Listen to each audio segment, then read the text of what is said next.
Hey everyone, Matthew here with WonderTree. Thank you for joining me for OMB, Oh My Business. Today we're going to talk about successes and failures, but actually failures and how we can learn from them. So a while back we hired our first employee and it was for a sales position. We were excited, we were growing, it was going to be a great time. We didn't know a few things and I wish we did. Here's some things that happened. Hired a new guy, came in, very successful, very talented, no question about it. But as we deployed him in his area, we didn't see much fruit. We didn't see production. We didn't see the results we wanted to see. So we kept changing things and we kept altering things, and he'd come in every day with a new agenda. That's pretty good if you're in a R&D mode, but our business and the man we hired was not in R&D mode at all. This was a job, this was our livelihood, this was his livelihood. And so we made some mistakes. We hired incorrectly. We positioned him outside of an area where he knew very well. Ultimately, it just didn't work out. So here's some lessons that we learned, huge takeaways that we are going to do better next time. Number one, we didn't have clarity. Clarity on a number of levels. Not just on what he should be doing on a day-to-day basis. Yes, we knew we needed to grow sales. Obviously, money is, the lifeblood of business. But where did those sales come from? How was he going to acquire them? Number two, we didn't have clarity on our market. Now, in our market, in digital marketing, salesman business to business is tricky. It's not really something that is happening right now. So not only did we not position him well in our own organization, we positioned him in a market that left him at a disadvantage.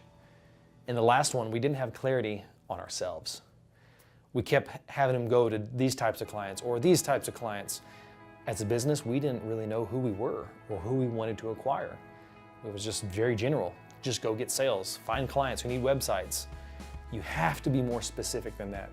You have to know your target audience inside and out. So, because of those failures on our part, sadly, it didn't work out. Coming full circle, it was an incredibly valuable lesson. Thankfully, all parties are well, everyone's good. But for us, as owners in business, it is vitally important that we take great care in hiring new people on, especially in these first baby steps of a business where not everything's figured out. Even in big business, some things aren't figured out. But what I'm trying to say here is it's not just business, it's personal. It's about taking care of the people you have. And one of the things, the best thing you can do to take care of your employees and your potential employees is have an unprecedented amount of clarity on who you are as a business, what you do, and more importantly, who your client is.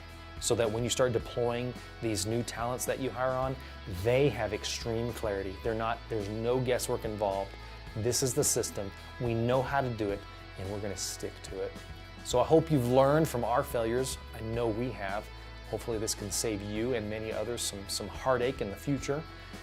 This channel is all about adding value to you as a business owner or someone who wants to be a business owner. So don't worry about the fear you might have with hiring someone. Be worried about how much clarity you have in your business. Because once you find clarity in your business, you will know exactly who to hire and where to place them. Thank you so much for joining me for this episode of OMB, Oh My Business. Again, it's here for a value to you. If there are any experiences you had as someone in business, post them below. We would love to learn from you, and maybe they can even be topics we mention in upcoming videos. Thank you so much for joining us, and have a great day.